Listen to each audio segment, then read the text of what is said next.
Puji Tuhan, Shalom. Kita berjumpa lagi untuk kita boleh sama-sama menikmati kasih dan anugerah Tuhan lewat suara kebenaran. Mari kita tundukkan kepala kita berdoa.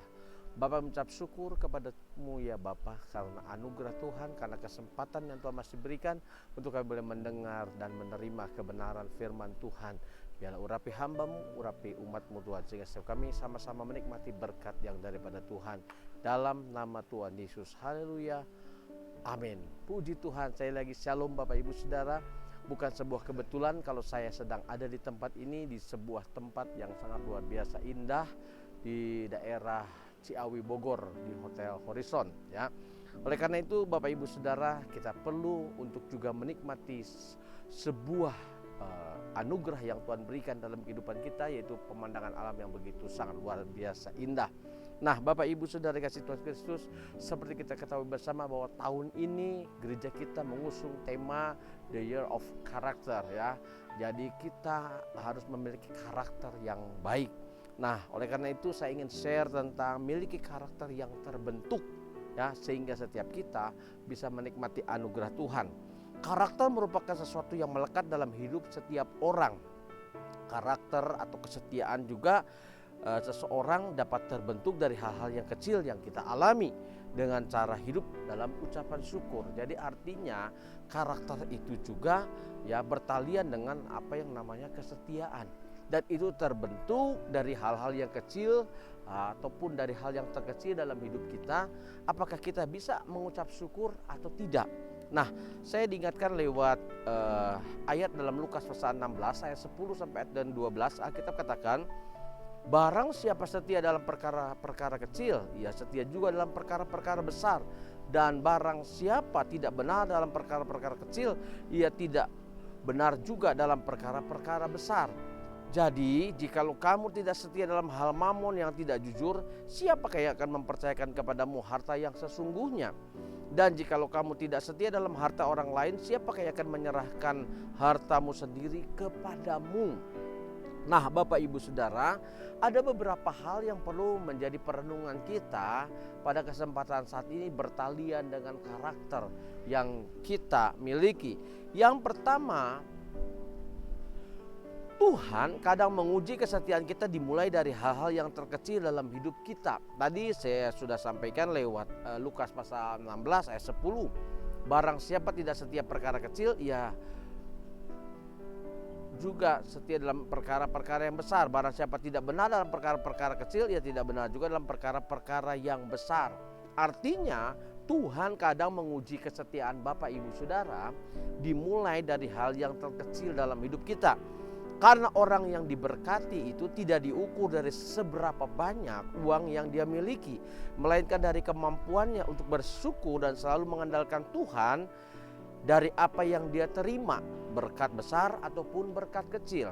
Saudara tahu dalam Filipi 3 ayat yang ke-14 Alkitab berkata, segala perkara dapat kutanggung di dalam Dia memberikan kekuatan. Artinya segala perkara ini bisa berbicara berkat besar, bisa berbicara berkat kecil. Tapi semua hal itu tidak menjadikan orang tersebut menjadi orang yang kadang bersungut-sungut, kadang bersyukur kepada Tuhan. Karena kita tidak diciptakan untuk hal yang seperti itu. Kita diciptakan untuk bisa mengucap syukur kepada Tuhan di dalam segala hal. Makanya hal yang pertama adalah Tuhan kadang menguji kesetiaan kita dimulai dari hal yang terkecil dalam hidup kita. Ya, jadi sekali lagi bukan seberapa banyak uang yang saudara miliki, tetapi mampukah kita mengucap syukur dengan apa yang Tuhan titipkan dalam hidup kita. Yang kedua, Bapak Ibu Saudara, menjadi perenungan kita adalah untuk mendapat kepercayaan yang lebih besar dari Tuhan, kita perlu hidup jujur. Saya sudah katakan dan sering kali saya katakan ya, bahwa kejujuran itu adalah modal utama bahkan dalam kehidupan kita. Saudara boleh jadi orang pintar dengan berbagai macam gelar. Saudara boleh banyak pengalaman. Saudara boleh jadi orang hebat katakan. Tapi kalau hidupmu enggak jujur, itu repot. Orang tidak akan pernah mau pakai saudara. Orang lebih suka pakai orang dalam tanda petik bodoh, namun dia hidup jujur. Nah, bagi Tuhan sangat mudah untuk memberkati kita atau untuk menjawab setiap kebutuhan kita. Namun semua itu kembali tergantung kepada kita. Jika kita tidak jujur, bagaimana Tuhan mau mempercayakan hal yang besar kepada kita? Jujur itu penting, Pak, Bu. Memang kalimat ini sering kali kita dengar, ya, tapi kadang sulit untuk diterapkan, untuk dilakukan. Karena apa? Ini bertalian dengan karakter. Seseorang yang hidup jujur pasti karakternya bagus, ya, dan berkat Tuhan pasti ada dalam kehidupannya. Sebenarnya rumusan Tuhan untuk memberkati kita itu gampang.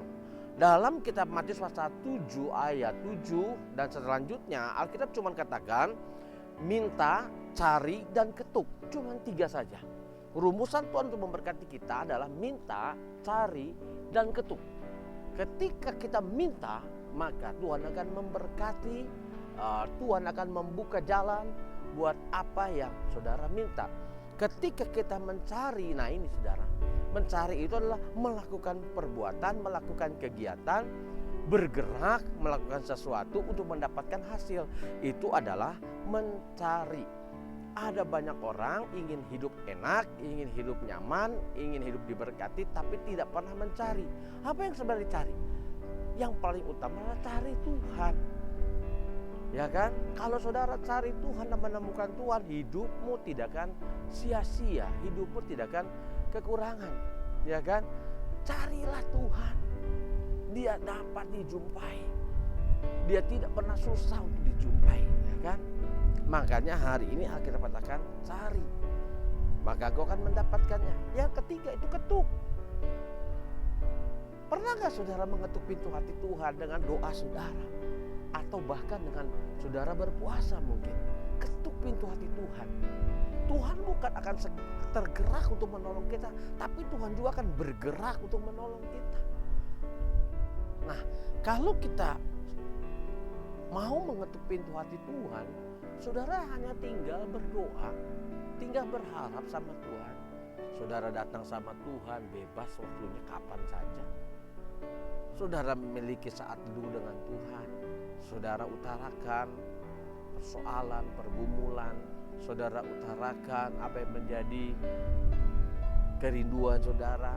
Dengan cara apa? Ketuk pintu hati Tuhan. Saya katakan, Tuhan bukan hanya sekedar tergerak, tapi Tuhan juga akan bergerak buat kita. Ya. Dalam Matius pasal 7 Alkitab katakan dalam ayat yang ke-7, mintalah maka akan diberikan kepadamu. Carilah maka kamu akan mendapat, ketuklah maka pintu akan dibukakan bagimu. Karena setiap orang yang meminta menerima, dan setiap orang yang mencari akan mendapat, dan setiap orang yang mengetuk baginya pintu dibukakan. Ini kan sudah jelas rumusannya. Ya, tinggal ketika saudara sudah minta, tunggu waktu Tuhan. Ya kan?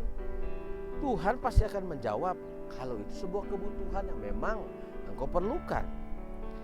Adakah seorang daripadamu yang memberi batu kepada anaknya jika ia minta roti, atau memberi ular jika ia minta ikan? Artinya, Bapak yang di dunia saja tahu memberikan yang terbaik buat anak-anaknya, apalagi Bapak di surga. Anak saudara datang kepada saudara, Pak, saya lapar, saya pengen makan, Pak. Saya minta roti dong. Saya minta makan dong. Gak mungkin saudara akan kasih batu. Nih, kamu makan batu saja. Pasti saudara akan buat sesuatu yang spesial. Pasti saudara akan memberikan kepada anakku yang spesial. Ya kan? Alkitab katakan, kita Bapa di dunia aja bisa memberikan yang menurut kita terbaik, apalagi Bapa kita di surga pasti memberikan yang jauh lebih baik. Ayat yang ke-11 berkata, jadi jika kamu yang jahat tahu memberi pemberian yang baik kepada anak-anakmu, apalagi Bapamu yang di surga, Ia akan memberikan yang baik kepada mereka yang meminta kepadanya. Persoalannya, saudara sudah minta belum sama Tuhan?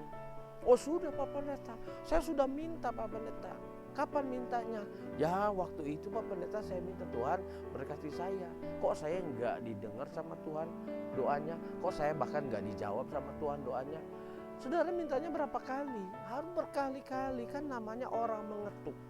Saudara pernah nggak ke rumah orang lalu ketuk pintu rumah orang? Kadang-kadang kita nggak cukup 1 kali, kadang bisa 2 kali, 3 kali, atau bahkan lebih daripada itu, ya kan? Dan saya mau pastikan Tuhan pasti akan ada untuk membukakan pintu buat saudara, ya kan? Nah, Bapak Ibu Saudara, hal yang ketiga ingin saya sampaikan buat Bapak Ibu Saudara, selain tadi yang pertama bahwa Tuhan kadang menguji kita dengan hal-hal yang kecil yang Tuhan berikan dalam kehidupan kita, apakah kita tetap setia atau kita bersungut-sungut. Yang kedua, Tuhan ingatkan kita yaitu untuk mendapatkan kepercayaan yang lebih besar dari Tuhan, kita harus hidup jujur. Kejujuran itu penting. Jadi saudara, jangan salahkan orang lain, jangan salahkan keadaan, jangan salahkan Tuhan, apalagi kalau engkau belum diberkati. Siapa tahu kita belum jujur, siapa tahu kita masih menyimpang dari apa yang Tuhan inginkan dalam hidup kita.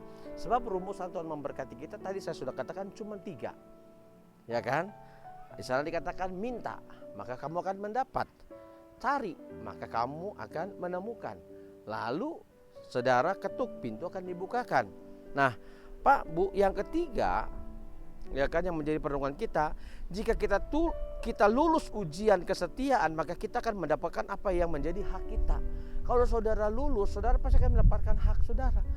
Saudara misalkan sekolah, kuliah bahkan, nanti saudara itu kan ada sertifikat menandakan bahwa saudara lulus. Saudara kan mendapatkan hak saudara. Ya kan, dengan sertifikat itu saudara bisa tunjukkan ketika kau melamar pekerjaan nih, saya sudah lulus sekolah, saya sudah lulus kuliah. Artinya apa? Saudara bisa memperoleh fasilitas yang lebih daripada itu. Nah Pak Bu, jika kita lulus ujian kesetiaan, maka kita akan mendapatkan apa yang menjadi hak kita.